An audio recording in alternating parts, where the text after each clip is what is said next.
Hello friends, welcome to my channel dream goal competition. तो friends, हम शुरू करने जा रहे हैं बिहार एसआई का प्रीवियस ईयर क्वेश्चन पेपर का वीडियो सीरीज, जो कि आपके एग्ज़ाम के लिहाज से बहुत ज़रूरी है। फ्रेंड्स, कोई भी एग्ज़ाम हो उसका PYQ लगाना बहुत ज़रूरी होता है उस एग्ज़ाम को क्लियर करने के लिए। तो आज के इस वीडियो में हम देखेंगे बिहार पुलिस अवर निरीक्षक प्रारंभिक परीक्षा का हल प्रश्न पत्र, जो कि 2018 में 11 मार्च को फर्स्ट शिफ्ट में पूछा गया था ये क्वेश्चन पेपर। तो फ्रेंड्स, आइए शुरू करते हैं आज के इस वीडियो को और देखते हैं बिना किसी देरी के आज के पहले प्रश्न को। तो पहला प्रश्न आपके स्क्रीन पर ये रहा। पहले प्रश्न में कह रहा है, भारत में पहली बार किसने वार्षिक आय को अनुमानित किया था। तो फ्रेंड्स, इन सभी क्वेश्चंस को मैं आपसे रिक्वेस्ट करूंगा कि प्लीज़ आप वीडियो पॉज करके ध्यानपूर्वक पढ़ें और उसका आंसर आप खुद से देने का प्रयास करें। तो फ्रेंड्स, इस क्वेश्चन का जो राइट आंसर हो जाएगा वो हो जाएगा ऑप्शन ए। तो दादा भाई नौरोजी ने पहली बार वार्षिक आय को अनुमानित किया था। तो उन्होंने कितना किया था अनुमानित? तो उन्होंने 20 रुपये 20 रुपीज़ उन्होंने वार्षिक आय को पहली बार अनुमानित किया था। और बात करें कि कब किया था, तो उन्होंने 1867-68 में ये काम किया था। ठीक है फ्रेंड्स, भारत में जो वर्तमान में जो राष्ट्रीय आय की गणना किया जाता है वो कौन करता है? तो वो करता है NSO। ठीक है, NSO जिसको बोलते हैं नेशनल स्टैटिस्टिकल ऑफिस, राष्ट्रीय सांख्यिकी कार्यालय, जिसका हेडक्वार्टर कहाँ पे है? तो इसका हेडक्वार्टर पड़ता है न्यू दिल्ली में, नई दिल्ली में पड़ता है। फ्रेंड्स, NSO ये पहले NSO नहीं था, पहले दो अंग थे ये। क्या क्या थे? तो पहले NSSO था और CSO था। ठीक है, तो ये NSSO और CSO को मर्ज करके एक NSO बनाया गया। ठीक है, तो इस चीज़ को आप ध्यान रखिएगा फ्रेंड्स, भारत में जो आज़ाद भारत हुआ उसमें जो प्रथम आय समिति बनाई गई थी ना, प्रथम राष्ट्रीय आय समिति बनाई गई थी, वो बनाई गई थी 1949 में। ठीक है, अगर बात आय से ही हो रही है तो इसको भी जानना ज़रूरी है कि भारत की जो प्रथम राष्ट्रीय जो आय समिति बनाई गई थी वो बनाई गई थी 1949 में। और इसके अध्यक्ष कौन थे? इसके अध्यक्ष थे PC महालनोबिस। ठीक है, तो PC महालनोबिस की अध्यक्षता में पहली राष्ट्रीय आय समिति को 1949 में बनाया गया था। फ्रेंड्स, ये भी कह सकते हैं कि आधुनिक भारत के प्रथम अर्थशास्त्री दादा भाई नौरोजी, ठीक है, उनको माना जा सकता है। और ये आपको पता होना चाहिए कि जो पहली बार धन निकासी सिद्धांत जो दिया था वो दादा भाई नौरोजी ने ही दिया था। फ्रेंड्स चलते हैं क्वेश्चन नंबर 2 पे। आपका क्वेश्चन नंबर 2 ये कह रहा है, निम्नलिखित में से किस क्षेत्र में भारत में प्रथम सहकारी आंदोलन आरंभ हुआ। फ्रेंड्स, इस क्वेश्चन का आंसर क्या होगा? अगर आपको पता है तो अपना आंसर आप कमेंट कर सकते हैं। तो इस क्वेश्चन का जो राइट आंसर है वो हो जाएगा ऑप्शन ए। तो कृषि ऋण को लेकर जो है पहली बार भारत में प्रथम सहकारी आंदोलन का आरंभ हुआ था। फ्रेंड्स, तो आई होप इस क्वेश्चन को आप समझ गए होंगे। चलते हैं क्वेश्चन नंबर 3 पे। तो आपके सामने क्वेश्चन नंबर 3 ये कह रहा है कि निम्नलिखित में से कौन सी पार्टी या संगठन डॉक्टर अंबेडकर द्वारा स्थापित नहीं किया गया था। क्वेश्चन को पढ़ना है, ध्यानपूर्वक पढ़ना है। वो क्या कह रहा है, नहीं कह रहा है या यस कह रहा है। ठीक है, तो चार ऑप्शन से ध्यान से पढ़िए, इसका आंसर क्या होगा। तो इसका जो राइट आंसर हो जाएगा वो हो जाएगा ऑप्शन ए। तो दलित मुक्ति मोर्चा की स्थापना BR अम्बेडकर ने नहीं किया था। तो इस क्वेश्चन के हिसाब से ऑप्शन ए इसका राइट आंसर हो जाएगा। बाकी जो 3 जो ऑप्शन दिए गए हैं उनमें जितने भी दल या संगठन हैं इन सब की स्थापना डॉक्टर BR अम्बेडकर ने किया था। यानी समता सैनिक दल की स्थापना किया था उन्होंने, स्वतंत्र मजदूर संघ की स्थापना किया था और the Republican party of India की स्थापना किया था उन्होंने। तो ये चीज़ काफ़ी इंपॉर्टेंट है, याद रखना है कि डॉक्टर BR अम्बेडकर ने किन किन संस्थाओं या संगठन का या पार्टी का स्थापना उन्होंने किया था। ठीक है, चलते हैं क्वेश्चन नंबर 4 पे फ्रेंड्स।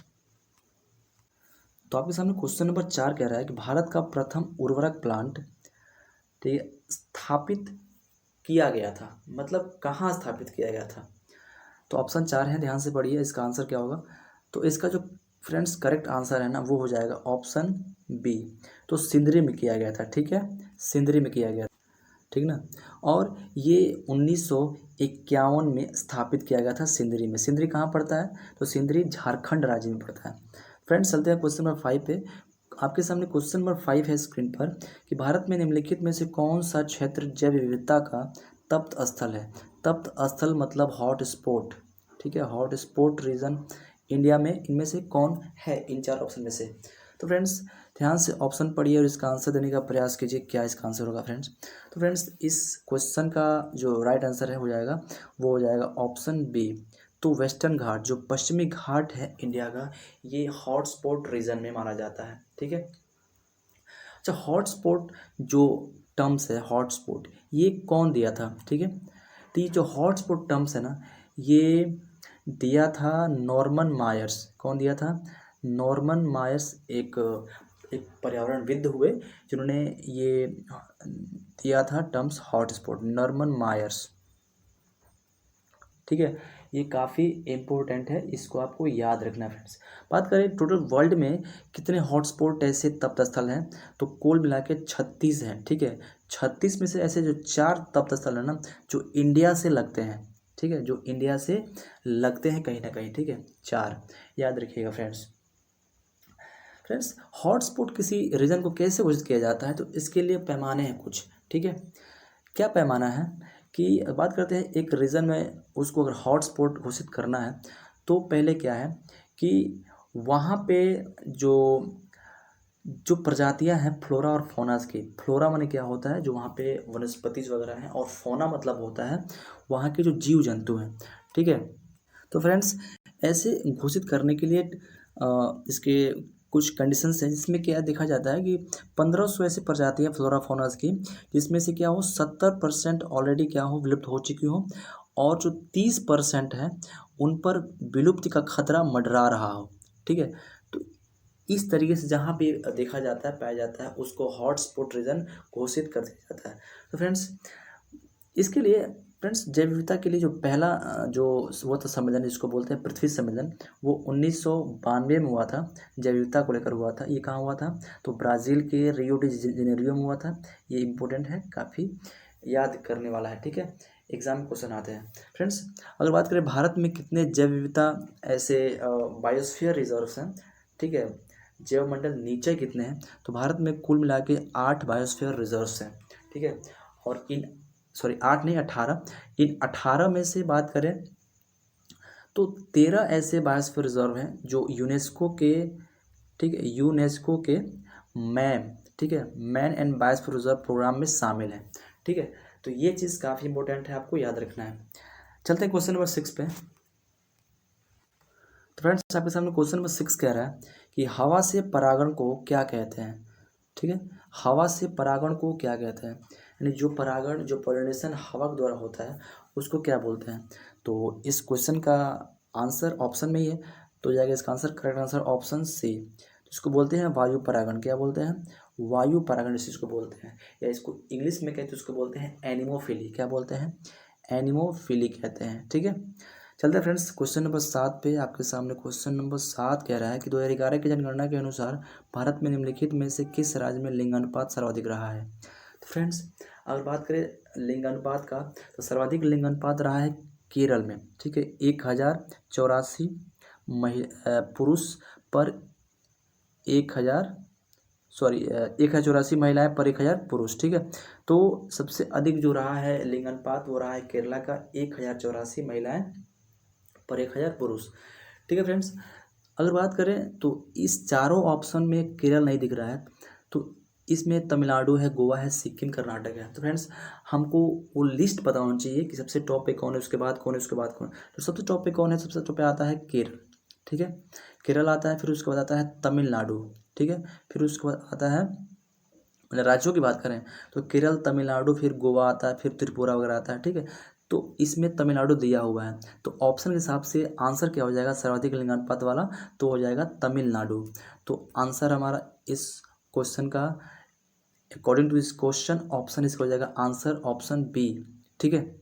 ऑप्शन बी यानी तमिलनाडु का जो लिंगानुपात है वो इसमें सबसे अधिक है, ठीक है फ्रेंड्स। चलते हैं क्वेश्चन नंबर 8 पे। तो क्वेश्चन नंबर 8 कह रहा है कि केसर का मुख्य उत्पादक राज्य कौन सा है। फ्रेंड्स आपने इस क्वेश्चन को बहुत बार पढ़ा होगा, तो इस क्वेश्चन का जो राइट आंसर है वो हो जाएगा ऑप्शन सी। तो केसर जो सैफरॉन होता है, सैफरॉन का मुख्य उत्पादक राज्य जम्मू कश्मीर है। जम्मू कश्मीर फिलहाल राज्य तो नहीं है, वो एक यूनियन टेरिटरी है, 31 अक्टूबर 2019 से, ठीक है। तो इस चीज़ को आपको याद रखना है। जम्मू एंड कश्मीर और लद्दाख 2 यूनियन टेरिटरी बन गए हैं, यानी केंद्र शासित प्रदेश बन गए हैं। चलते हैं क्वेश्चन नंबर 9 पे फ्रेंड्स। क्वेश्चन नंबर 9 कह रहा है, संयुक्त राष्ट्र संघ ने वर्ष 2017 को डैश के लिए अंतर्राष्ट्रीय वर्ष घोषित किया था। फ्रेंड्स ये क्वेश्चन प्रीवियस ईयर्स के हैं, 2018 में क्वेश्चन पूछे गए थे PRSI के, वो सभी क्वेश्चन है, तो आपको ध्यान से देखना है, ठीक है। तो फ्रेंड्स इस क्वेश्चन का जो राइट आंसर हो जाएगा वो हो जाएगा ऑप्शन ए, ठीक है, ऑप्शन ए हो जाएगा, नहीं पर्यटन का सतत विकास, ठीक है, ठीक है ना फ्रेंड्स। तो फ्रेंड्स चलते हैं क्वेश्चन नंबर 10 पे। आपके सामने क्वेश्चन नंबर 10 कह रहा है कि विश्व एड्स दिवस निम्नलिखित में से किस तारीख को मनाया जाता है। फ्रेंड्स 4 ऑप्शन से ध्यान से पढ़िए और इसका आंसर देने का प्रयास कीजिए, ठीक है। आप जितने भी ऑप्शन दिए गए हैं सभी ऑप्शन को एनालाइज कीजिए अच्छे तरीके से, और सभी ऑप्शंस को आप मिलाइए कि कौन दिवस किस तारीख को मनाया जाता है। तो इसमें अगर बात करें इसका जो राइट आंसर का, तो आंसर इसका हो जाएगा ऑप्शन डी, ठीक है। तो 1 दिसंबर को, 1 दिसंबर को क्या मनाया जाता है, वर्ल्ड एड्स डे मनाया जाता है। एड्स की बात करते हैं तो एड्स एक वायरस जनित रोग होता है, वायरस से होता है, जिस वायरस को बोलते हैं HIV, ठीक है। एड्स का फॉर्म क्या होता है, एक्वायर्ड इम्यूनोडिफिशियंसी सिंड्रोम होता है, और वायरस जो होता है HIV वो क्या होता है, ह्यूमन इम्यूनोडिफिशियंसी वायरस होता है, ठीक है। तो ये चीज़ आपको याद रखना है, ठीक है, ध्यान देना है। जैसे एड्स का टेस्ट किया जाता है, इसको बोलते हैं एलिसा, ठीक है, उसको क्या बोलते हैं, एलिसा टेस्ट बोला जाता है उस चीज़ को। जो HIV वायरस होता है ना, वो एक तरह से सिंगल स्टैंडर्ड RNA वायरस होता है, ठीक है, उसका नाम है रेट्रो वायरस, ठीक है, मतलब रेट्रो वायरस होता है HIV। फ्रेंड्स इसमें अदर जो ऑप्शन दिया गया, इसमें दिया गया 12 जनवरी, तो 12 क्या बनाते हैं, इसमें बनाते हैं राष्ट्रीय युवा दिवस, ठीक है। 1 मई को मनाते हैं विश्व मजदूर दिवस मनाते हैं फ्रेंड्स, और 1 अप्रैल मनाते हैं विश्व फूल डे, ठीक है। तो चलते हैं क्वेश्चन नंबर 11 पे। तो आपके सामने क्वेश्चन नंबर 11 कह रहा है कि भारत के संविधान की उद्देशिका के बारे में निम्नलिखित में से कौन सा कथन सही है। ध्यान से क्वेश्चन पढ़िए और चलते हैं इसके ऑप्शंस पे। तो इसमें दिए गए कुछ स्टेटमेंट और बताना है कि उद्देशिका के बारे में कौन सा कथन सही है। तो ऑप्शन माने कथन 1 ये कह रहा है कि उद्देशिका स्वयं न्यायालय में परिवर्तनीय नहीं है। तो फ्रेंड्स जो उद्देशिका होती है वो न्यायालय में परिवर्तनीय नहीं है, ये बात सही है, ठीक है। दूसरा है कि उद्देशिका उन उद्देश्यों को बताती है जिन्हें संविधान स्थापित करना और आगे बढ़ाना चाहता है, ये भी बात सही है। तीसरा है उद्देशिका उस स्रोत को इंगित करती है जहाँ से संविधान अपना अधिकार प्राप्त करता है, ये भी कथन सही है। यानी हमारे इस आंसर में मतलब बात करते हैं इस क्वेश्चन का जो आंसर हो जाएगा वो ऑप्शन ए हो जाएगा, यानी 1 2 3 इन तीनों कथन इसके सही हैं, ठीक है। तो फ्रेंड्स चलते हैं क्वेश्चन नंबर 12 पे। आपके स्क्रीन पर क्वेश्चन नंबर 12 कह रहा है कि कीट दंश से होने वाली खुजली, यानी कोई कीट कोई चींटी वगैरह काट देती है तो उस कीट दंश से जो खुजली होती है, जो बिसबिसाहट होती है, वो किस कारण से होती है, ठीक है। तो इस क्वेश्चन का आंसर क्या होगा फ्रेंड्स, इस क्वेश्चन का जो राइट आंसर हो जाएगा वो हो जाएगा ऑप्शन ए। तो उसको बोलते हैं फॉर्मिक अम्ल, क्या बोलते हैं, फॉर्मिक अम्ल, या इसी को बोलते हैं मेथेनोइक अम्ल, ठीक है, मेथेनोइक अम्ल। तो चलते हैं क्वेश्चन नंबर 13 पे। आपके सामने क्वेश्चन नंबर 13 कह रहा है कि विश्व के इतिहास में पहली परमाणु आपदा कब हुई थी। तो फ्रेंड्स पहली जो परमाणु आपदा हुई थी वो जापान के हिरोशिमा नामक शहर पे 6 अगस्त 1945 को लिटिल बॉय नाम कोड नाम से एक परमाणु बम गिराया गया था, ठीक है। किसके द्वारा गिराया गया था, तो अमेरिका के द्वारा गिराया गया था जापान के ऊपर, उसके हिरोशिमा नामक शहर पे, ठीक है। उसका नाम क्या था, लिटिल बॉय। तो फ्रेंड्स इस चीज़ को आप समझ गए होंगे कि पहली जो परमाणु आपदा हुई थी वही हुई थी जापान के ऊपर। चलते क्वेश्चन नंबर 14 पे। तो आपके सामने क्वेश्चन नंबर 14 कह रहा है कि भारत के लिए अमेरिका से कच्चा तेल का पहला लदान शिपमेंट किस पोर्ट पर पहुंचा है। तो ये तब का क्वेश्चन है करंट का 2018 का। तो इस क्वेश्चन का हो जाएगा राइट आंसर ऑप्शन डी, यानी पारादीप पोर्ट पर पहुंचा था, ठीक है। तो चलते हैं क्वेश्चन नंबर 15 पे फ्रेंड्स। आपके सामने क्वेश्चन नंबर 15 ये कह रहा है कि किताबुल हिंद पुस्तक किसके द्वारा लिखी गई है। फ्रेंड्स किताबुल हिंद के हैं या तहकीक किताब के हैं, ठीक है। ये सभी जो कभी कभी टर्म्स आते हैं ये सभी किसके लिए होते हैं, किताबुल हिंद के लिए होते हैं। और इसके राइटर कौन है, तो इसके राइटर हैं अल बरूनी, ठीक है, इसके राइटर हैं अल बरूनी, ठीक है। बात समझ में आ रहा है। जो कि कब आए थे, जो महमूद गजनवी के साथ आए थे भारत में, ठीक ना, महमूद गजनवी के साथ आए थे भारत में, 11वीं सदी में आए थे, ठीक। तो इस चीज़ को आपको याद रखना है। काफ़ी बड़े विद्वान थे, फारसी संस्कृत, ठीक है, हर लगभग क्षेत्र में इनको नॉलेज था। चलते हैं क्वेश्चन नंबर 16 पे। तो फ्रेंड्स आपके सामने क्वेश्चन नंबर 16 है, कुछ नहीं में से कुछ का सर्जन किस नियम के विरुद्ध है। तो फ्रेंड्स इस क्वेश्चन का आंसर क्या होगा, अगर आपको आंसर पता है तो अपना आंसर आप कमेंट कर सकते हैं। तो फ्रेंड्स इस क्वेश्चन का जो राइट आंसर हो जाएगा वो हो जाएगा ऑप्शन बी, यानी द्रव्यमान संरक्षण के नियम के विरुद्ध है, ठीक है। चलते हैं क्वेश्चन नंबर 17 पे। फ्रेंड्स आपके सामने क्वेश्चन नंबर 17 ये कह रहा है कि कौन से आईआईटी संस्थान में वास्तुकला या वास्तुशास्त्र को स्थापत्य कला के छात्रों की पढ़ाई में शामिल करने की योजना है। 17 है कि कौन से आईआईटी संस्थान में वास्तुशास्त्र को, ठीक है, स्थापत्य कला के छात्रों की पढ़ाई में शामिल करने की योजना है। तो फ्रेंड्स इस क्वेश्चन का जो राइट आंसर हो जाएगा ना वो हो जाएगा ऑप्शन से, यानी खड़गपुर, आईआईटी खड़गपुर में ये योजना है। फ्रेंड्स 1951 में स्थापित भारत का पहला जो आईआईटी संस्थान था ना वो खड़गपुर था। 1951 में स्थापित भारत का पहला आईआईटी संस्थान वो कौन था, वो खड़गपुर ही था, आईआईटी खड़गपुर, याद रखिएगा। चलते हैं क्वेश्चन नंबर फ्रेंड्स 18 पे। क्वेश्चन नंबर 18 कह रहा है आपके सामने कि नीति आयोग के उपाध्यक्ष कौन है, ठीक है। फ्रेंड्स उस वक्त के हिसाब से देखा जाए तो नीति आयोग के उपाध्यक्ष शायद राजीव कुमार रहे होंगे, ठीक है। लेकिन वर्तमान की बात करते हैं तो वर्तमान में जो नीति आयोग के उपाध्यक्ष हैं वो के सुमन बेरी हैं। क्या हैं वो, के सुमन बेरी हैं, याद रखिएगा। और सीईओ कौन है, तो वीवीआर सुब्रमण्यम है। वीवीआर क्या है, सुब्रमण्यम सीईओ हैं। और उपाध्यक्ष कौन है, तो के सुमन बेरी हैं। और अध्यक्ष कौन होते हैं, आप सबको पता होना चाहिए कि अध्यक्ष क्या होते हैं, वो पदेन अध्यक्ष तो प्राइम मिनिस्टर ही होते हैं, प्रधानमंत्री ही होते हैं। चलते फ्रेंड्स क्वेश्चन नंबर 19 पे। आपके सामने क्वेश्चन नंबर 19 कह रहा है निम्नलिखित में से कौन सा युग्म सही नहीं है। तो फ्रेंड्स ऑप्शन ए देखते हैं, तो चंदन काष्ठ पौधा ये क्या होता है, तो ये आंशिक मूल परजीवी होता है, ये बात सही है। अगला है कुस्कुटा, कुस्कुटा परजीवी होता है, ये भी सही है। नेफेंथिस, नेफेंथिस क्या होता है, पौधे होते हैं, जैसे मांसाहारी पौधे होते हैं, जैसे यूट्रिकुलरिया हो गया, ड्रोसेरा हो गया, नेफेंथिस हो गया, ये सब क्या होता है, मांसाहारी होते हैं, ठीक है। ये कीटों को अपने पत्तों में जो इनका मतलब भोजन संग्रहण जो भी इनका अंग होता है उसमें ग्रहण कर लेते हैं और उसमें से उनकी मतलब अपने लिए पोषण चूस लेते हैं उन कीटों में से। तो फ्रेंड्स ये तीनों तो ऑप्शन सही है, बाकी जो डी दे रहा है ये डी ही गलत है, ठीक है। डी जो छत्रक होते हैं पौधे ये भी परपोषी होते हैं, स्वपोषी नहीं होते, इसलिए option D is correct answer इस क्वेश्चन का। फ्रेंड्स चलते हैं क्वेश्चन नंबर 20 पे। फ्रेंड्स आपके सामने क्वेश्चन नंबर 20 कह रहा है कि भारत के किस राज्य को यूएन पब्लिक सर्विस अवार्ड से सम्मानित किया गया है। तो उस वक्त के हिसाब से इस क्वेश्चन का जो आंसर हो जाएगा फ्रेंड्स वो हो जाएगा ऑप्शन सी, ठीक है, पश्चिम बंगाल को उस वक्त दिया गया था। चलते हैं क्वेश्चन नंबर 21 पे फ्रेंड्स। तो फ्रेंड्स आपके सामने क्वेश्चन नंबर 21 कह रहा है निम्नलिखित में से कौन सा एक रासायनिक परिवर्तन का उदाहरण है। तो ऑप्शन ए देखते हैं कागज का जलना, ये है बिल्कुल। ऑप्शन बी देखते हैं नर्म लोहे का चुंबकित होना, थोड़ा डाउट है। ऑप्शन सी देखते हैं जल में शक्कर घुलना। और ऑप्शन डी देखते हैं जल में बर्फ के घनों का बनना। तो फ्रेंड्स यहाँ पे बी, सी और डी ये तीनों जो हैं ये भौतिक परिवर्तन में होंगे, ठीक है। और जो कागज़ का जलना होता है, ठीक है, यानी कागज़ जल रहा है कार्बन से और ऑक्सीजन, वहाँ पे ऑक्सीजन है तभी जल रहा है, तो कार्बन ऑक्सीजन मिलकर क्या बन रहा है, CO2 बन जा रहा है। नहीं कहीं ना कहीं यहाँ पे क्या रासायनिक परिवर्तन या रासायनिक अभिक्रियाएँ हो रही हैं, तो इसलिए ऑप्शन ए हमारा हो जाएगा सही, ठीक है। बात समझ में आ रहा है। बाकी यहाँ पे जो तीनों दिए गए ऑप्शन ये सभी क्या है, भौतिक परिवर्तन हो रहा है, ठीक है। चलते हैं क्वेश्चन नंबर 22 पे। तो आपके सामने क्वेश्चन नंबर 22 कह रहा है कि सुनहरी या गोल्डन चावल क्या होती है। फ्रेंड्स गोल्डन चावल वो चावल होती है जिसमें एक जीन मतलब उसको जेनेटिकली मॉडिफाइड किया जाता है, उसमें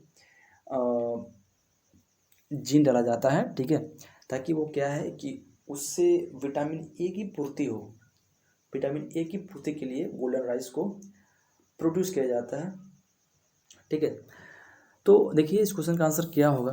ऑप्शन ए कह रहा है चीन की पीली नदी के तट पर, चीन के पीली नदी के तट पर उगाई गई चावल की एक किस्म। ऑप्शन बी देखते हैं लंबे समय के उपरांत पीली आभा टिंट वाले चावल। ऑप्शन सी कह रहा है एक ट्रांसजेनिक चावल की किस्म जिसमें कैरोटीन के लिए जीन तत्व उपलब्ध होते हैं। ऑप्शन डी कह रहा है चावल की एक जंगली किस्म जिसमें पीले रंग के दाने होते हैं। तो फ्रेंड्स इस क्वेश्चन का जो आंसर हो जाएगा, राइट आंसर वो हो जाएगा ऑप्शन सी। ठीक है, यानी एक ट्रांसजेनिक चावल की किस्म होती है, इसमें कैरोटीन के जीन तत्व होते हैं और इसको खाते हैं तो हमारे पेट के अंदर ये टूटता है और जो लीवर है, लीवर इस चावल में जो जीन तत्व होता है उसको कन्वर्ट कर देता है किसमें, तो विटामिन ए में। और विटामिन ए जो होती है वो हमारे शरीर के अंदर जो भी विटामिन ए की पूर्ति होती है उसकी पूर्ति हो जाती है। ठीक है, मतलब जो भी कमी होती है विटामिन ए की उसकी पूर्ति हो जाती है, जिसके द्वारा हमारे आँखों में जो रतौंधी की जो मतलब समस्याएं होती है वो दूर होती है, चाहे जीरोप्थेल्मिया होती है वो भी दूर होती हैं। ठीक है, तो गोल्डन राइस से क्या होता है, जीरोप्थेल्मिया और रतौंधी की समस्याएं भी दूर हो जाती हैं। चलते हैं क्वेश्चन नंबर 23 पे। तो फ्रेंड्स आपके सामने क्वेश्चन नंबर 23 है, लूसी दुनिया की सबसे बड़ी जल मरुदा विस्फोट किस महाद्वीप में है। तो फ्रेंड्स इस क्वेश्चन का जो आंसर हो जाएगा ऑप्शन डी, इंडोनेशिया। यानी कहने का मतलब जब से सबसे अधिक जो मतलब क्या बोलते हैं विस्फोटक वगैरह, चाहे विस्फोट बोले तो जो ज्वालामुखी वगैरह फटते हैं, भूकंप वगैरह आते हैं, ये मैक्सिमम आए दिन घटनाएं घटती रहती है, कहाँ पे, इंडोनेशिया में होता रहता है। तो इस क्वेश्चन का जो आंसर हो जाएगा, लूसी जो है दुनिया की सबसे बड़ी जल मरुदा विस्फोट किस द्वीप में है, तो इंडोनेशिया में बहुत सारे द्वीप, हजारों द्वीप हैं, उनमें से किसी एक में है। ठीक है, चलते हैं क्वेश्चन नंबर 24 पे। विश्व का सबसे बड़ा बौद्ध मंदिर कहाँ स्थित है। फ्रेंड्स इस क्वेश्चन का जो हो जाएगा राइट आंसर हो जाएगा ऑप्शन बी, इंडोनेशिया। तो इंडोनेशिया में ही विश्व का सबसे बड़ा बौद्ध मंदिर है। ठीक है, इस चीज़ को आपको याद रखना है। चलते हैं क्वेश्चन नंबर 25 पे। 25, अब 25 ये कह रहा है कि पुस्तक I do what I do on reform rhetoric and resolve के रचयिता कौन है। तो फ्रेंड्स इस क्वेश्चन का जो राइट आंसर है वो हो जाएगा ऑप्शन डी, तो रघुराम राजन इस पुस्तक के लेखक हैं। ठीक है, यानी इससे क्या हमको लग रहा है कि एग्ज़ाम में बुक्स से संबंधित क्वेश्चन अक्सर आते हैं। ठीक है, इसलिए बुक्स वगैरह और उसके ऑथर्स वगैरह के नाम भी याद रखने हैं। चलते हैं क्वेश्चन नंबर 26 पे। फ्रंटियर गांधी किसे कहा जाता है। फ्रंटियर गांधी या सीमांत गांधी की संज्ञा किसे दी गई है फ्रेंड्स। तो इस क्वेश्चन का आंसर क्या होगा, अगर आपको आंसर पता है तो अपना आंसर आप कमेंट कर सकते हैं। बहरहाल इस क्वेश्चन का जो राइट आंसर हो जाएगा वो हो जाएगा ऑप्शन बी। ठीक है, खान अब्दुल गफ्फार खान। ठीक है, ये पहले विदेशी हुए जिनको भारत रत्न दिया गया था, तो ये चीज़ काफ़ी इंपॉर्टेंट है हमारे एग्जाम के लिहाज से। चलते हैं क्वेश्चन नंबर 27 पे। फ्रेंड्स अब इसमें क्वेश्चन नंबर 27 कह रहा है कि बंगाल के विभाजन को रद्द किसने किया था। फ्रेंड्स बात है 1911 की, 12 दिसंबर 1911 को, जब जॉर्ज परसम आए थे भारत में। ठीक है, और उन्होंने जो है कि यह घोषणा किया था कि बंगाल विभाजन अब रद्द कर दिया जाएगा। तो उस वक्त भारत के या कहें तो वायसराय कौन थे, तो उस वायसराय थे लॉर्ड हार्डिंग द्वितीय।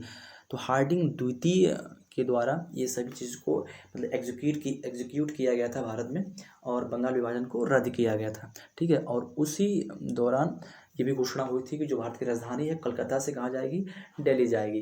तो इस चीज़ को याद रखना काफ़ी ज़रूरी है। तो इसका आंसर क्या हो जाएगा, ऑप्शन बी हो जाएगा। ठीक है, ऑप्शन बी, ऑप्शन बी यानी लॉर्ड हार्डिंग द्वितीय।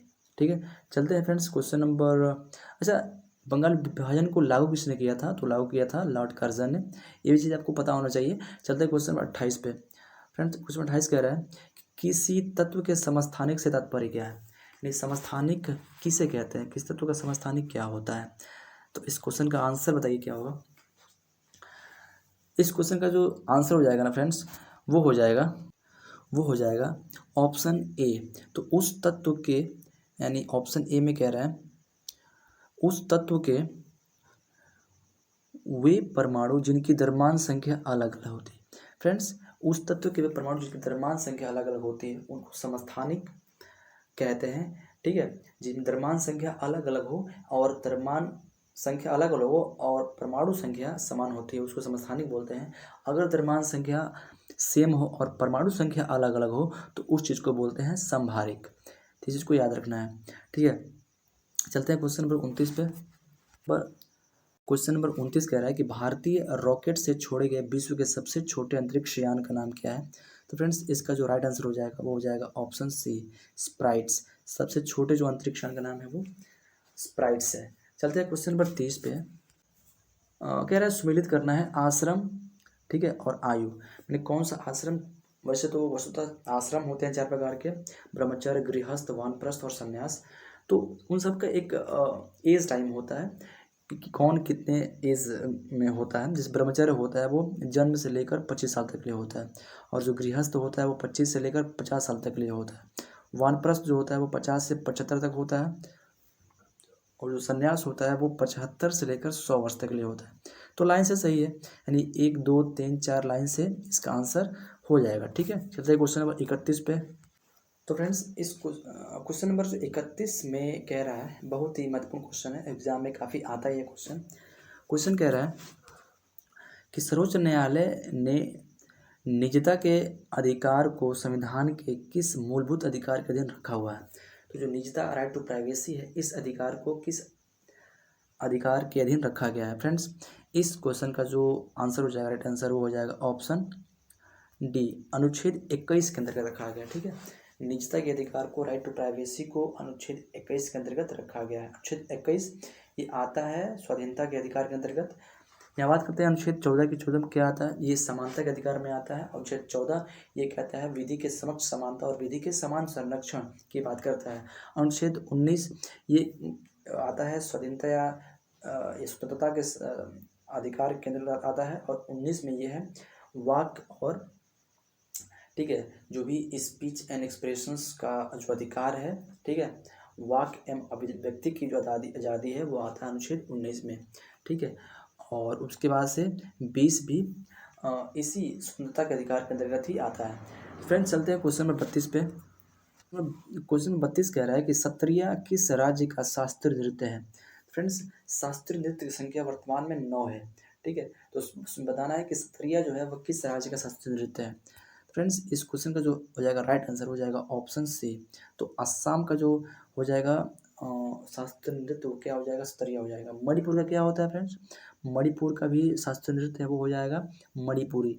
उत्तर प्रदेश का शास्त्रीय नृत्य एक है, उसका नाम है कथक, और आंध्र प्रदेश का उसका नाम क्या है, कुचिपुड़ी। ठीक है, बाकी करते हैं, बाकी छऊ भी है शास्त्रीय नृत्य के रूप में, उसको अब संस्कृति मंत्रालय ने उसको दर्ज कर लिया है। उसके बाद से तमिलनाडु का भारतनाट्यम है, और केरला का केरला का जो है कथकली और मोहिनीअट्टम। दो किसी राज्य का दो जो शास्त्रीय नृत्य है, शास्त्रीय नृत्य किसी राज्य का दो है, तो वो है केरल का, एक मोहिनीअट्टम है और एक कथकली है। फ्रेंड्स चलते हैं क्वेश्चन नंबर 33 पे। तो आपके सामने क्वेश्चन नंबर 33 कह रहा है, इसमें सूची 1 को चूँकि उद्योग है और सूची 2 जो अवस्थिति है, मैंने कौन उद्योग कहाँ पे अवस्थित है उसको मिलाना है। फ्रेंड्स इस क्वेश्चन का आंसर क्या होगा, आप इस क्वेश्चन को मिलाकर अपना आंसर कमेंट बॉक्स में लिख सकते हैं। तो फ्रेंड्स इसको ध्यान से देखिए, इसका आंसर क्या कह रहा है। फ्रेंड्स ये कह रहा है जो रेलवे उपकरण है, वो रेलवे उपकरण कहाँ मिलते हैं, तो ये मिलते हैं भिलाई में। तो रेलवे उपकरण हो गया भिलाई से। जो मोटर वाहन होता है वो कहाँ बनता है, वो बनता है आपको जबलपुर में, मोटर वाहन जबलपुर में। पोत निर्माण कहाँ होता है, ये होता है कोच्चि में, केरला कोच्चि में। और साइकिल कहाँ बनता है, तो ये पंजाब के लुधियाना में। तो इस तरीके से इसको देखा जाए तो इसका आंसर क्या हो जाएगा, इसका आंसर हो जाएगा 1 का 3, 1 का 3, 2 का 4, 3 4 1 2। तो इसका आंसर हो जाएगा ऑप्शन ए।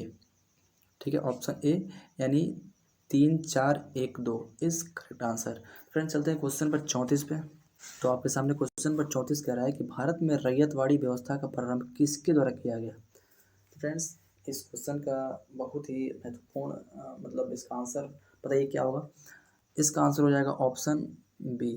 तो अलेक्जेंडर रीड ने पहली बार, ठीक है, रैयतवाड़ी व्यवस्था का प्रारंभ किया था मद्रास के 12 महल में। पहली बार शुरुआत किया था कब, 1792 के आसपास अलेक्जेंडर रीड ने। ठीक है, ये मतलब ऐसे ही प्रायोगिक तौर पर, ठीक है, लेकिन फिर बाद में जाके 1820 के आसपास वहाँ फैक्टर मुनरो टॉमस मुनरो के नेतृत्व में वहाँ पे रैयतवाड़ी व्यवस्था को मद्रास के 12 महल में काफ़ी बढ़िया से सुचारू रूप से लागू किया गया। ठीक है, चलते हैं क्वेश्चन नंबर 35 पे। तो फ्रेंड्स आपके सामने क्वेश्चन नंबर 35 कह रहा है कि सर्किक विवाद किन दो देशों के मध्य है। फ्रेंड्स सर्किक विवाद है वो भारत और पाकिस्तान के मध्य है।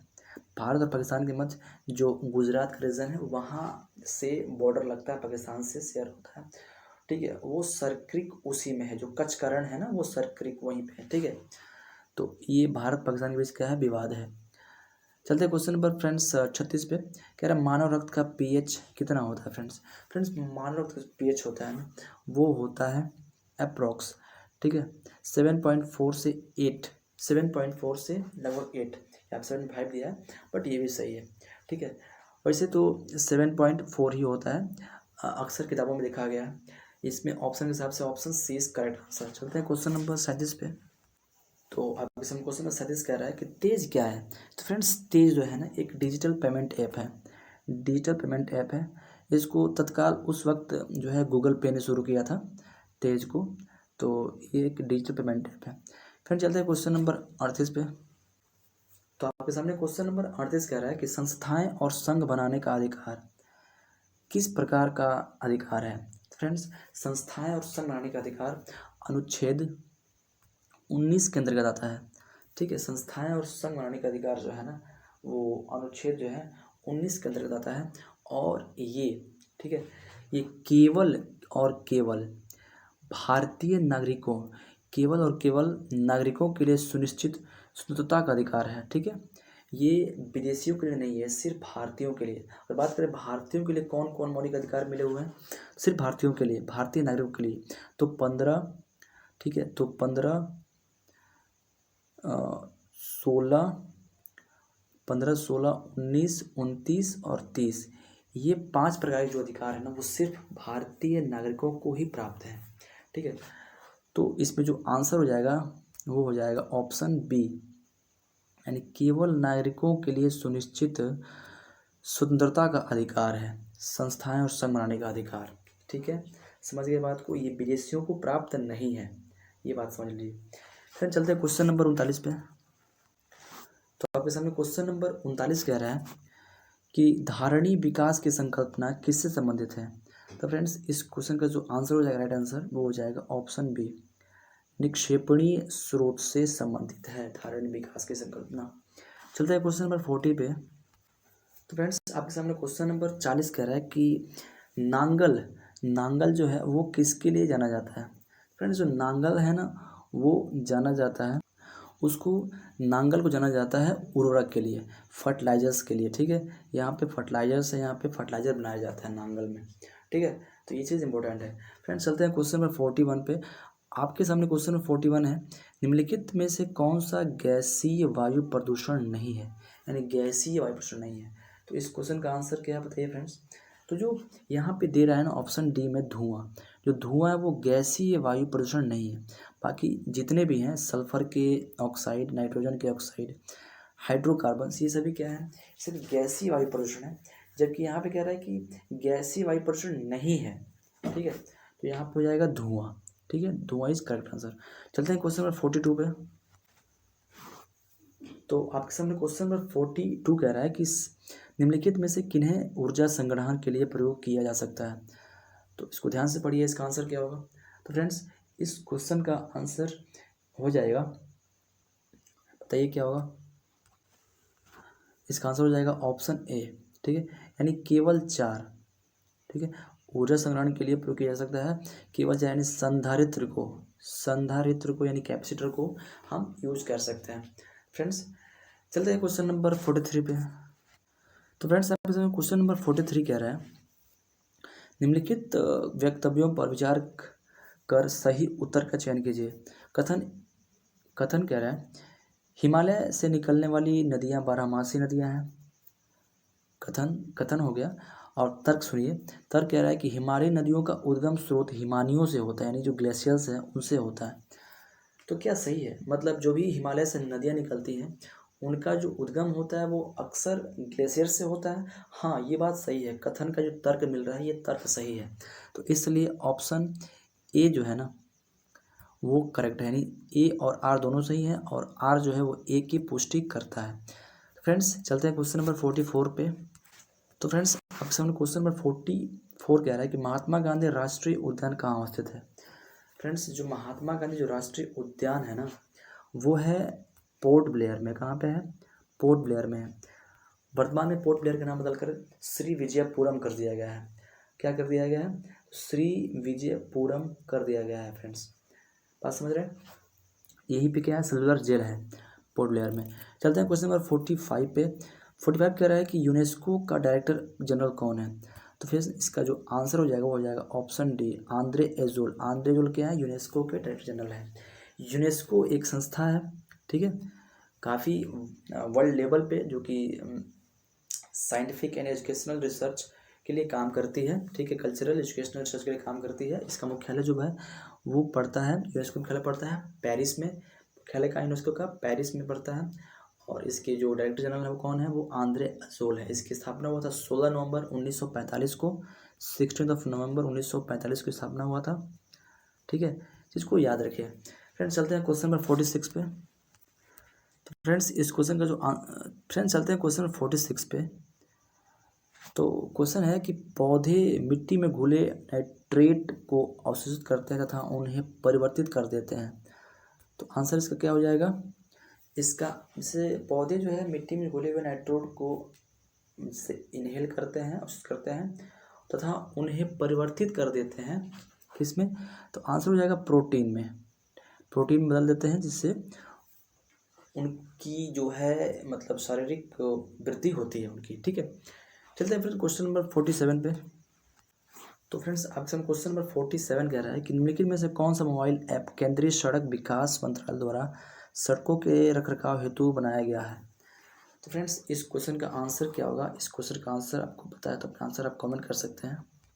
तो फ्रेंड्स ये क्वेश्चन उस वक्त का करंट अफेयर क्वेश्चन था। तो इस क्वेश्चन का जो आंसर हो जाएगा वो हो जाएगा ऑप्शन ए, आरंभ। आरंभ शुरू किया गया था सड़क मंत्रालय द्वारा। चलते हैं क्वेश्चन नंबर फ्रेंड्स 48 पे। क्वेश्चन नंबर 48 कह रहा है NSDL का पूरा नाम क्या है? तो NSDL का पूरा नाम होता है ना, वो होता है नेशनल सिक्योरिटी डिपॉजिटरी लिमिटेड। तो इस क्वेश्चन का जो हो जाएगा राइट आंसर वो हो जाएगा option D, national securities depository limited होता है NSDL का फुल फॉर्म। फ्रेंड्स चलते हैं क्वेश्चन नंबर 49 पे। फ्रेंड्स आपके सामने क्वेश्चन नंबर 49 कह रहा है युवा जो कि प्रधानमंत्री कौशल विकास योजना के अंतर्गत एक कौशल विकास कार्यक्रम है, किसके द्वारा प्रारंभ किया गया है? तो चलते हैं इसके ऑप्शंस पे। तो इसका ऑप्शंस कह रहा है यहाँ पे, ठीक है, ऑप्शंस है, ध्यान से पढ़िए, इसका आंसर क्या होगा देने का प्रयास कीजिए इसका आंसर। तो इसका जो हो जाएगा करेक्ट आंसर वो हो जाएगा दिल्ली पुलिस। तो दिल्ली पुलिस द्वारा इस चीज़ को शुरू किया गया था फ्रेंड्स। चलते हैं क्वेश्चन नंबर 50 पे। फ्रेंड्स आपके सामने क्वेश्चन नंबर 50 कह रहा है कि भारत के किस राज्य में सर्वाधिक सिंचाई ट्यूबवेल द्वारा की जाती है? तो फ्रेंड्स भारत में ना सबसे जो होती है सिंचाई ट्यूबवेल से वो होती है उत्तर प्रदेश में।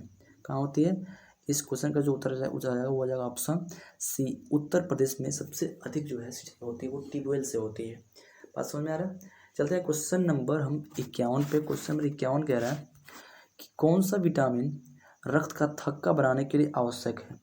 रक्त को क्लॉटिंग में कौन सा विटामिन काम आता है? वो आता है विटामिन सी, यानी ऑप्शन सी विटामिन के काम आता है, ठीक है, विटामिन के काम आता है ब्लड क्लॉटिंग में। बात समझ में आ रहा है? विटामिन अगर बात करें विटामिन ए की अगर पूर्ति ना हो, अगर ना मिले तो उसे क्या हो जाएगा?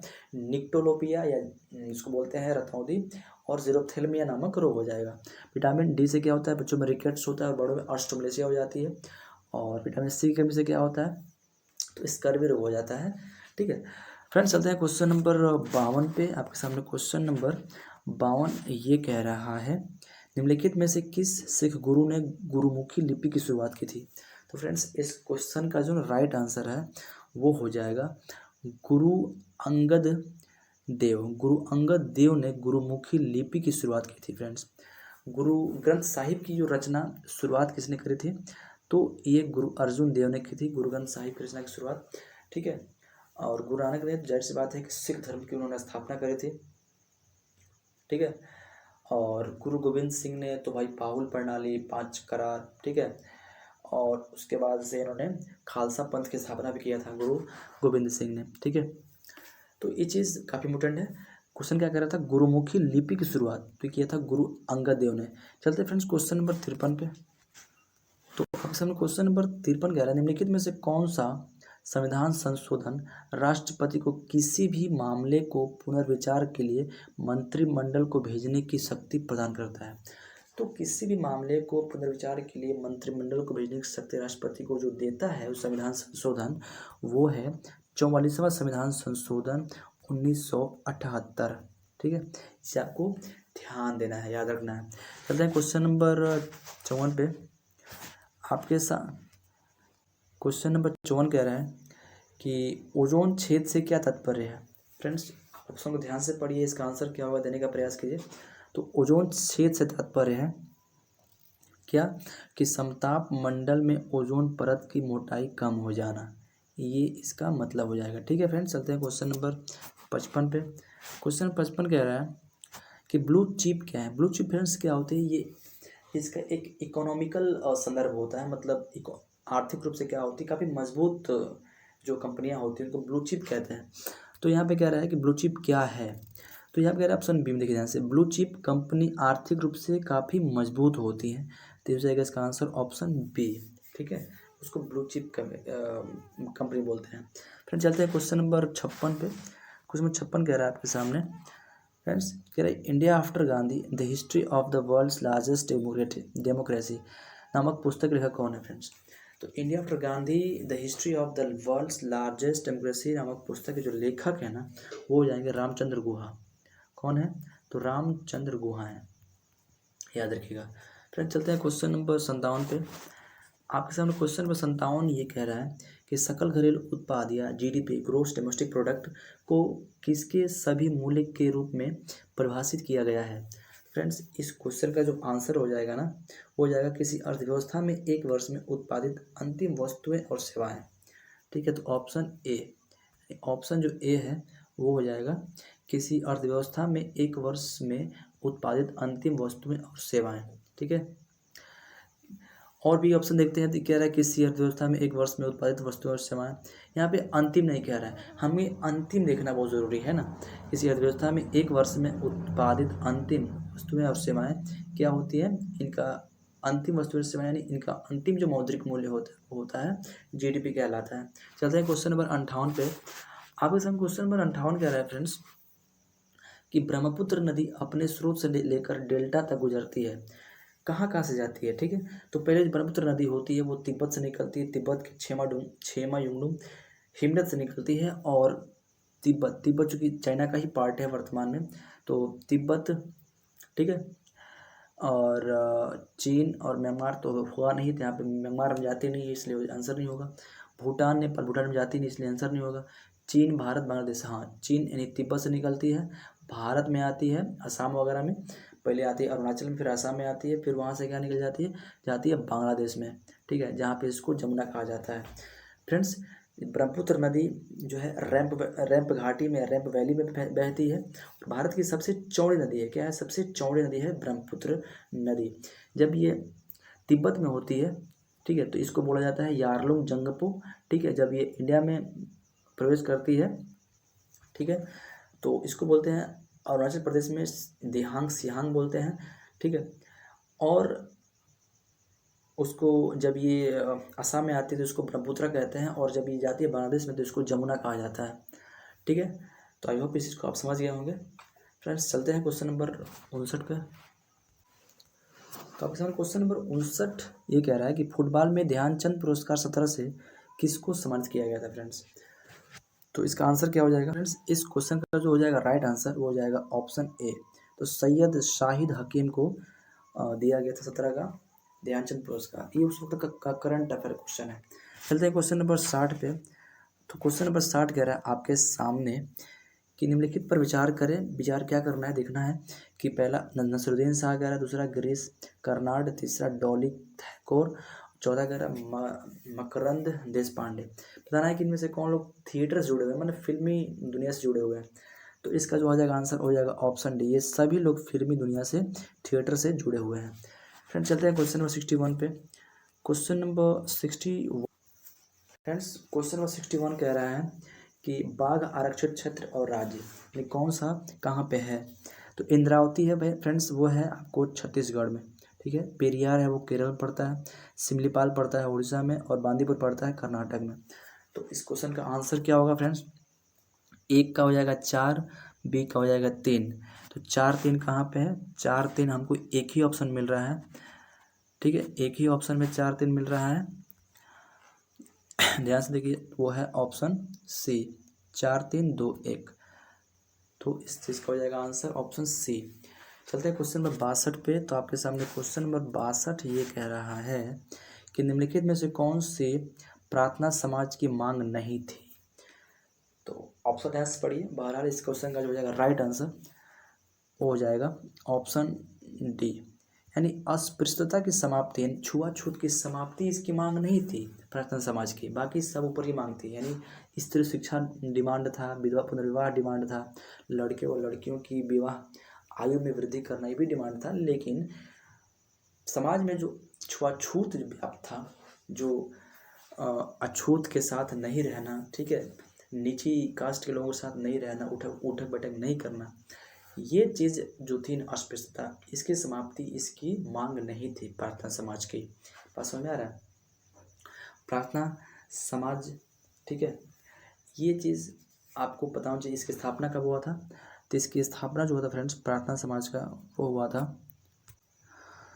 1867 में, ठीक है। इसमें 2 लोग थे, आत्माराम पांडुरंग और MG रनाडे ने मिलकर इसकी स्थापना किया था फ्रेंड्स। और चलते हैं अगले क्वेश्चन पे। अगला क्वेश्चन कह रहा है 63 नंबर क्वेश्चन कह रहा है कि किस देश ने वर्ष 2040 तक पेट्रोल और डीजल कारों की बिक्री पर पूरी तरह प्रतिबंध लगाने का निर्णय लिया है? तो फ्रेंड्स इस क्वेश्चन का जो जाएगा राइट आंसर वो हो जाएगा ऑप्शन सी, यानी फ्रांस जो है इसका आंसर हो जाएगा फ्रांस। चलते हैं फ्रेंड्स क्वेश्चन नंबर 64 पे। आपके सामने क्वेश्चन नंबर 64 कह रहा है कि निम्नलिखित में से कौन चंगेज़ खान का समकालीन था? फ्रेंड्स चंगेज़ खान था 1221 में, और उस वक्त दिल्ली में शासन था सुल्तान इल्तुतमिश का, शमसुद्दीन इल्तुतमिश का। तो उस वक्त जो है कौन थे सुल्तान? दिल्ली के पहले सुल्तान कौन थे? तो सुल्तान शमसुद्दीन इल्तुतमिश, उसके समय में आयत चंगेज़ खान। तो आंसर क्या हो जाएगा? सुल्तान शमसुद्दीन इल्तुतमिश। चलते फ्रेंड क्वेश्चन नंबर 65 पे। आपके सामने क्वेश्चन नंबर 65 ये कह रहा है निम्नलिखित में से कौन सा देश भारत की सीमा से नहीं लगता है? फ्रेंड्स इसमें देखते हैं ऑप्शन में, एक जो चीन है वो लगता है, बर्मा यानी म्यांमार भी लगता है, भूटान भी लगता है, ताइवान नहीं लगता है। तो हमारा जो आंसर हो जाएगा वो हो जाएगा ताइवान जो भारत सीमा से नहीं लगता है। तो इसलिए आपको जो भी कंट्रीज हैं आसपास उनकी सीमाएं कहाँ किस कंट्री से लगती हैं, भारत से किस किस कंट्री की सीमाएं लगती हैं, इसी का आपको देखना चाहिए, और यहाँ से भी क्वेश्चन बनते हैं। चलते हैं फ्रेंड्स क्वेश्चन नंबर 66 पे। क्वेश्चन 66 कह रहा है कि निम्नलिखित में से कौन सा रसायन वोटिंग स्याही में प्रयोग किया जाता है? तो वोटिंग स्याही में क्या होता है फ्रेंड्स? उसमें होता है सिल्वर नाइट्रेट। क्या होता है? तो वोटिंग स्याही में फ्रेंड्स सिल्वर नाइट्रेट होता है, ठीक है। सिल्वर जो ब्रोमाइड होता है ना फ्रेंड्स, ये होता है आपको फोटोग्राफिक प्लेट में यूज किया जाता है। फोटोग्राफिक प्लेट में सिल्वर ब्रोमाइड का प्रयोग किया जाता है, ठीक है। फिर चलते हैं क्वेश्चन नंबर 67 पे।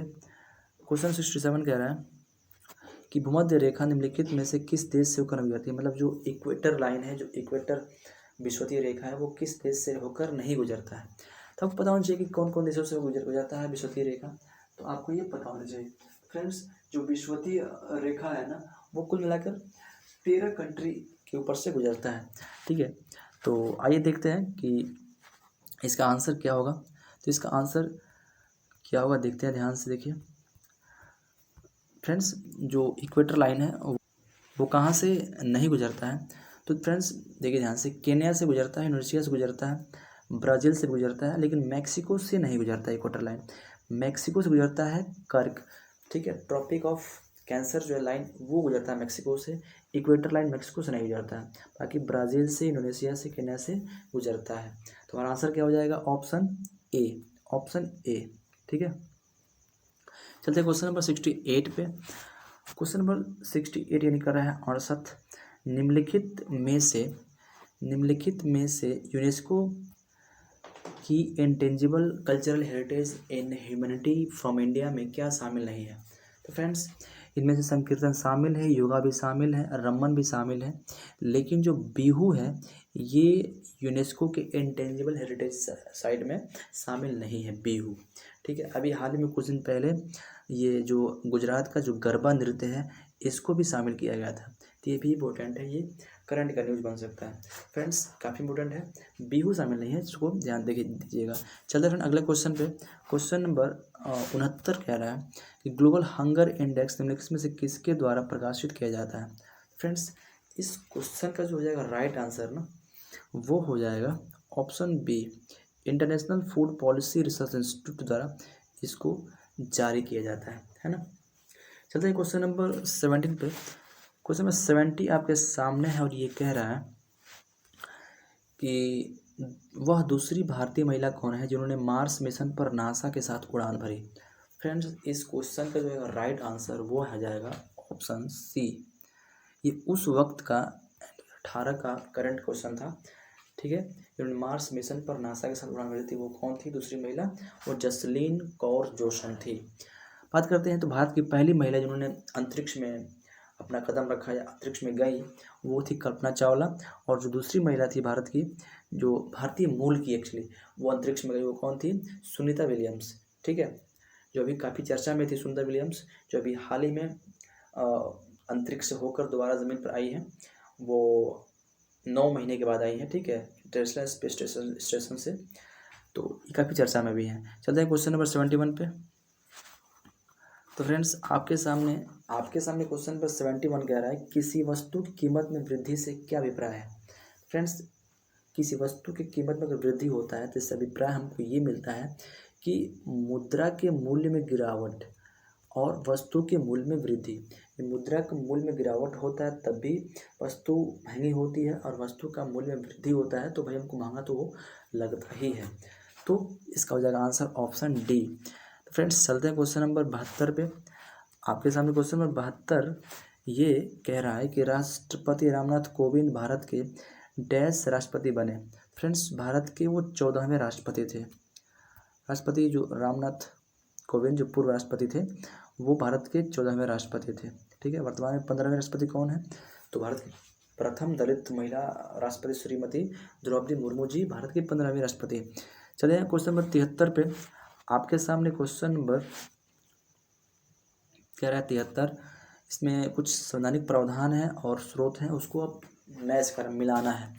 तो किससे कौन मैच कर रहा है इसको देखिए ध्यान से। यानी जो मौलिक अधिकार कहाँ से लिए गए हैं, वो लिए गए हैं अमेरिकी अधिकार पत्र से। राज्य के नीति निषेध तत्व कहाँ से लिए गए, ये लिया गया है आयरिश संविधान से। मंत्रिमंडलीय सरकार कहाँ से लिया गया, तो ये लिया गया है आपको ब्रिटिश संविधान से। और जो केंद्र राज्य संबंध लिए गए ये लिया गया है कनाडा से। तो अगर मिलाएं तो हम ए का 4 मिल रहा है, बी का 3 मिल रहा है और सी का 1 मिल रहा है, और मतलब 3 का 1 मिल रहा है, 4 का 2 मिल रहा है। तो ऑप्शन इसका हो जाएगा answer right answer option C, यानी 4 3 1 2। ठीक है, तो चलते हैं फ्रेंड्स क्वेश्चन नंबर आपके सामने है क्वेश्चन नंबर 74। ठीक है, तो ध्यान से देखिए कह रहा है कि भारत का नियंत्रक और महालेखा परीक्षक नियुक्त किया गया है। ठीक है, तो भारत का नियंत्रक और महालेखा परीक्षक वर्तमान में जो है ना वो कौन है, तो वो है संजय मूर्ति वर्तमान भारत के नियंत्रक महालेखा परीक्षक है। जबकि उस वक्त जो थे वो राजीव महर्षि थे। ठीक है, लेकिन वर्तमान में कौन है, वर्तमान में भारत के जो CAG है कंटेम्प्रोरी ऑडिटर जनरल हैं वो हैं आपके संजय मूर्ति। ठीक है, इनके पहले कौन थे, तो गिरीश चंद्र मुर्मू थे पहले, अब है संजय मूर्ति, याद रखिएगा। चलते हैं क्वेश्चन नंबर 75 पे। कह रहा है कि 1926 में नौजवान भारत सभा की ये स्थापना किसके द्वारा की गई, या 1926 में नौजवान भारत सभा किसके द्वारा बनाई गई, तो वो हो जाएगा इसका आंसर ऑप्शन ए, यानी भगत सिंह द्वारा इस सभा का गठन किया गया था 1926 में। चलते हैं क्वेश्चन नंबर 76 पे। फ्रेंड्स आपके सामने क्वेश्चन नंबर 76 ये कह रहा है कि हड़प्पा स्थल किस नदी के तट पर अवस्थित है। तो फ्रेंड्स जो हड़प्पा है ना वो रावी नदी के तट पर है। ठीक है, चलते हैं क्वेश्चन नंबर 77। अगला क्वेश्चन है, कह रहा है कि जब एक अर्थव्यवस्था स्फीति के दबाव से गुजर रही हो तो क्या उपाय करने चाहिए। तो इसका उपाय क्या करना चाहिए, उपाय करना चाहिए कि प्रत्यक्ष कर बढ़ जाना चाहिए और ब्याज दर घट जाना चाहिए। ठीक है, तो इसका जो आंसर हो जाएगा वो हो जाएगा ऑप्शन ए। ऑप्शन ए हो जाएगा इसका राइट आंसर, केवल एक। यानी जब कोई अर्थव्यवस्था स्फीति के दबाव से गुजर रही हो ना, तो उसमें सिर्फ क्या करना चाहिए, प्रत्यक्ष करों को बढ़ाना चाहिए। जब प्रत्यक्ष कर बढ़ेगा, ठीक है, तो लोग जो है कि क्या बोलते हैं, लोन कम लेंगे। लोन जब कम लेंगे तो मार्केट में ज़्यादा मनी फ्लो नहीं होगा, जिससे जो है कि इकोनॉमी या फिर जो इन्फ्लेशन है वो कंट्रोल में रहेगा। ठीक है, तो इसका हो जाएगा आंसर, प्रत्यक्ष कर बढ़ाने से अर्थव्यवस्था स्फीति दबाव से उबर सकता है। ठीक है, तो चलते हैं क्वेश्चन नंबर 78 पे। तो आपके सामने क्वेश्चन नंबर 78 कह रहा है कि लोकतंत्र के बारे में निम्न में से कौन सा कथन सही है, उस पर विचार कीजिए। तो देखिए ध्यान से, कह रहा है एक में, इनमें लोगों द्वारा निर्वाचित सरकार का गठन होता है, हो सकता है।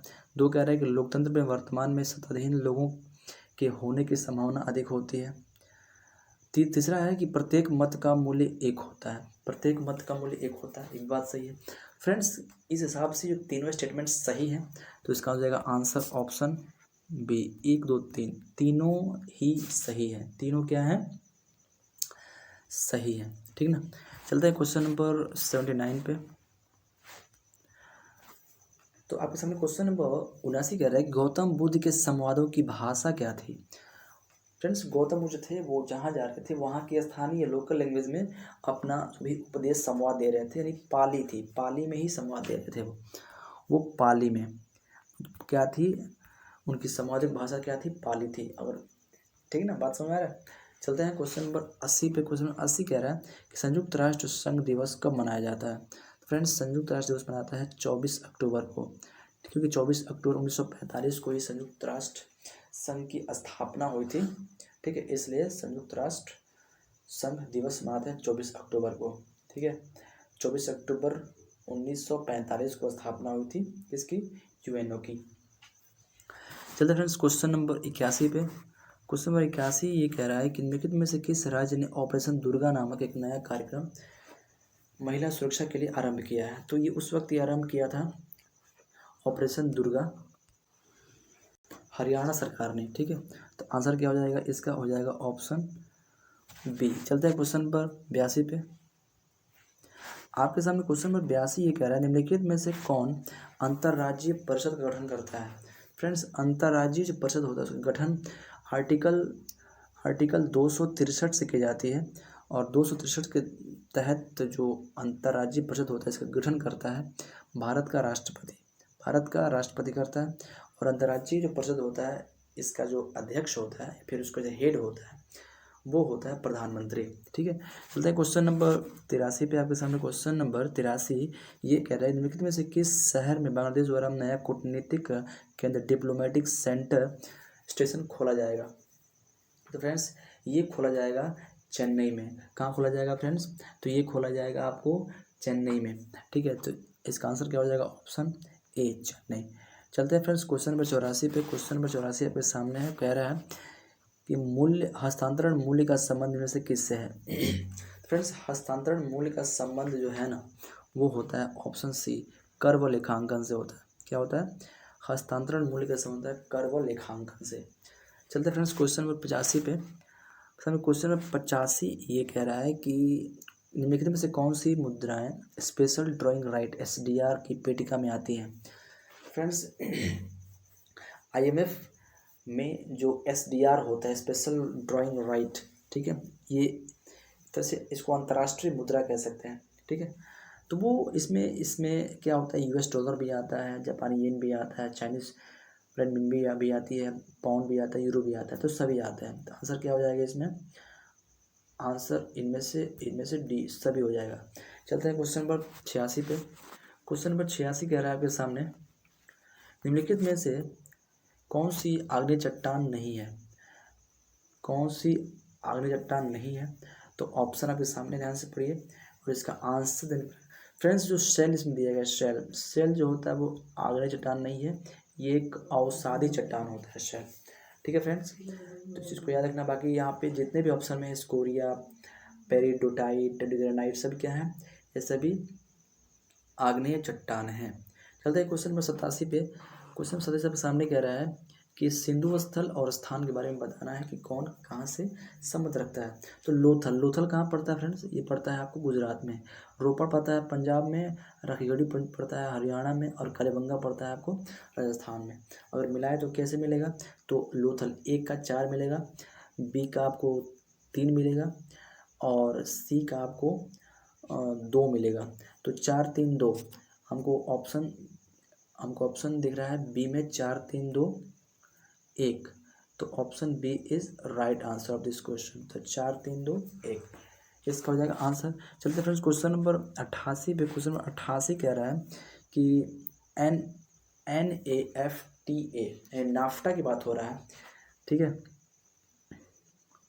क्या बात हो रहा है, NAFTA, नाफ्टा यानी north America free trade agreement. ठीक है, तो ये किसके मध्य है, तो ये है US, कनाडा और मेक्सिको के मध्य। ठीक है, तो नाफ्टा जो है, नाफ्टा के मेंबर कौन कौन है, US, कनाडा और मेक्सिको हैं। फ्रेंड चलते हैं क्वेश्चन नंबर 89 में। क्वेश्चन नंबर 89 ये कह रहा है कि फरवरी 2017 में किस बैंक को भारतीय रिजर्व बैंक ने अनुसूचित बैंक का दर्जा दिया था। फ्रेंड्स इस क्वेश्चन का जो जाएगा राइट आंसर वो क्या फ्रेंड्स, वो हो जाएगा ऑप्शन बी। ठीक है, तो उत्जीवन लघु वित्त बैंक इस क्वेश्चन का हो जाएगा राइट आंसर। ठीक है, जिसको 2017 में भारतीय रिजर्व बैंक ने अनुसूचित बैंक का दर्जा दिया था।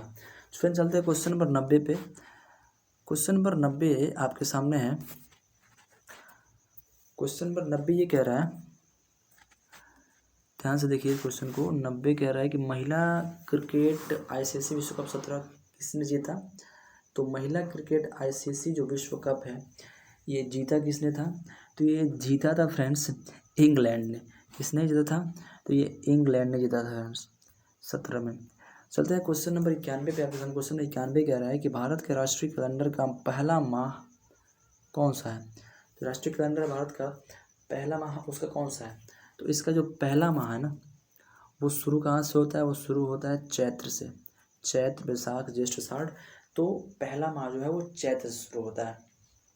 ठीक है, फिर चलते हैं क्वेश्चन नंबर 92 पे। क्वेश्चन नंबर 92 आपके सामने है और ये कह रहा है कि जल शोधन का कौन सा तरीका सूक्ष्म जीवों को नष्ट नहीं करता है। फ्रेंड्स जल शोधन में बहुत से तरीके आते हैं, इसमें ये बताना है कि उसमें वो तरीका ऐसा होगा जो सूक्ष्म जीवों को नष्ट कर ही नहीं पाएगा। तो वो क्या होता है, वो होता है आपको निस्यंदन। वो में छानने में क्या होता है, आपको जो जल में मौजूद बैक्टीरिया वगैरह है वो नहीं मरेंगे। अगर उसको हम उबालते हैं, उसको हम हीट करते हैं, वेपराइज करते हैं, तो उसमें क्या वो मर जाएंगे गर्म की वजह से, हीट से वजह से। या क्लोरीनीकरण करते हुए मर जाएंगे, या पराबैंगनीकरण उस पर डालते हैं तभी मर जाएंगे। लेकिन निस्यंदन छानने से उनकी वो नहीं मरते हैं, जल्दी नहीं हटते हैं वहाँ से। ठीक है, तो आंसर हमारा क्या हो जाएगा, ऑप्शन बी निस्यंदन। ठीक है, उससे सूक्ष्म जीव नष्ट नहीं होते हैं। फिर चलते हैं क्वेश्चन नंबर 93 पे। क्वेश्चन नंबर 93 कह रहा है कि निम्नलिखित में से कौन सा रक्षा मंत्रालय का के विभाग है। तो इसमें जो दिया गया है ऑप्शन में, कथन है रक्षा विभाग, दूसरा है रक्षा अनुसंधान और विकास विभाग, ऑप्शन सी है रक्षा उत्पाद विभाग, ऑप्शन रक्षा वित्त विभाग। फ्रेंड्स इस क्वेश्चन का जो है राइट आंसर ऑप्शन बी हो जाएगा। ठीक है, यानी रक्षा विभाग होता है, रक्षा अनुसंधान और विकास विभाग होता है, और रक्षा उत्पाद विभाग होता है। ये तीनों होते हैं, ये डी नहीं होता है। तो ऑप्शन हो जाएगा हमारा बी, 93 का हो जाएगा बी आंसर। ठीक है फ्रेंड्स, चलते हैं क्वेश्चन नंबर 94 पे। तो फ्रेंड्स आपके सामने क्वेश्चन नंबर 94 कह रहा है कि कौन सा संयंत्र तरल पदार्थों के विशिष्ट गुरुत्व को मापता है। ठीक है, तो वो हो जाएगा इसका जो करेक्ट आंसर वो हो जाएगा ऑप्शन ए, ग्रेविमीटर होता है। वो क्या होता है, उसको बोलते हैं ग्रेविमीटर। ठीक है, जो हाइग्रोमीटर होता है ये आपेक्षिक आर्द्रता मापता है, जो हाइड्रोमीटर होता है वो जल का घनत्व मापता है। ठीक है, तो इसमें कह रहा है कि तरल पदार्थों के विशिष्ट गुरुत्व को मापता है, वो मापता है ग्रेविमीटर, याद रखिएगा। फ्रेंड चलते हैं क्वेश्चन नंबर 95 पे। क्वेश्चन नंबर 95 कह रहा है कि किसी भी राजनीतिक दल को राष्ट्रीय दल बनने के लिए कितने राज्यों में मान्यता जरूरी होती है। तो इस क्वेश्चन का राइट आंसर वो हो जाएगा कम से कम 4 राज्यों में। 4 राज्यों में मान्यता जरूरी होनी चाहिए किसी राजनीतिक दल को राष्ट्रीय दल बनने के लिए। और ये मान्यता देता कौन है? देता है भारत का निर्वाचन आयोग। भारत का जो चुनाव आयोग है वो देता है इसकी मान्यता। ठीक है, कि कौन पार्टी क्षेत्रीय पार्टी है, कौन पार्टी राज्य स्तरीय पार्टी है, कौन पार्टी राष्ट्रीय पार्टी है। चलते हैं क्वेश्चन नंबर 96 पे। तो आपके सामने क्वेश्चन नंबर 96 कह रहा है निम्नलिखित में से कौन सा कथन पेटेंट के संदर्भ में सही नहीं है। तो फ्रेंड्स इस क्वेश्चन का जो हो जाएगा ना राइट आंसर वो हो जाएगा ऑप्शन दे रहा है इसमें, क्या क्या दे रहा है कि सी हो जाएगा इसका आंसर, कि यह अनंत समय के लिए ये अनंत समय के लिए नहीं होता है, एक निश्चित समय के लिए। कोई भी पेटेंट होता है वो एक निश्चित समय के लिए होता है। ठीक है, एक निश्चित समय के लिए होता है, वो अनंत समय के लिए नहीं होता है पेटेंट। चलते हैं फ्रेंड क्वेश्चन 97 पे। 97 क्वेश्चन कह रहा है कि निम्मो बाजगो नामक बांध निम्नलिखित में से किस नदी पर स्थित है। फ्रेंड्स जो निम्मो बाजगो बांध है ना वो सिंधु नदी पर है। जो लद्दाख में बहती है नदी सिंधु, इस पर है निम्मो बाजगो बांध। ठीक है, इसको याद रखिएगा फ्रेंड्स। यहाँ कोयना की बात हुई तो कोयना पे महाराष्ट्र में कोयना बांध पड़ता है। ठीक है, चलते हैं क्वेश्चन नंबर 98 पे। क्वेश्चन नंबर 98 ये कह रहा है, ध्यान से देखिएगा, कि किस राजनीतिज्ञ ने द कोलिशन ईयर्स 1996-2012 नामक पुस्तक लिखी है। फ्रेंड्स इस क्वेश्चन का जो राइट आंसर हो जाएगा ऑप्शन बी, प्रणब मुखर्जी। तो प्रणब मुखर्जी ने इस क्वेश्चन का हो जाएगा राइट आंसर। ठीक है, इन्होंने क्या लिखा है द कोलिशन ईयर्स 1996-2012। फ्रेंड्स चलते हैं क्वेश्चन नंबर 99 पे। गर्म रेगिस्तानों में तथा उनके चारों ओर पवन धूल से बनने वाली मृदा को क्या बोलते हैं। जो पवन धूल से जो बनती है मृदा ना उस चीज़ को बोलते हैं लोएस मृदा। क्या बोलते हैं? इसको बोलते हैं लोएस मृदा कहते हैं।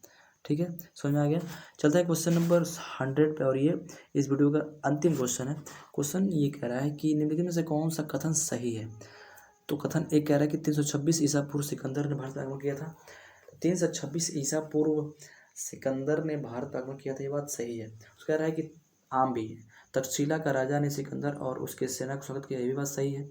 और कह रहा है सिकंदर की मृत्यु 332 में नहीं, सिकंदर की मृत्यु 332 में नहीं हुई, 323 में हुई थी। तो ये ऑप्शन कथन 3 गलत है, 1 और 2 सही है। तो आंसर हो जाएगा ऑप्शन सी, यानी 1 और 2 सही है। तो इस तरीके से हमने टोटल 100 क्वेश्चन को देखा, जो कि 2018 में फर्स्ट शिफ्ट में पूछा गया था प्रीलिम्स क्वेश्चन बिहार एसआई का। ठीक है, और ये बेस्ड ऑन मेमोरी है। ठीक है, तो फ्रेंड्स ये वीडियो कैसा लगा? अगर आपको कुछ यूज़फुल लगा हो तो इस चीज़ को शेयर कीजिएगा अपने दोस्तों में, और इस वीडियो को लाइक कीजिएगा, सब्सक्राइब कीजिएगा। तो फिर मिलते हैं नेक्स्ट वीडियो में, इस वीडियो सीरीज़ के नेक्स्ट वीडियो में मिलते हैं, और तब तक के लिए आपको धन्यवाद। Thank you very much.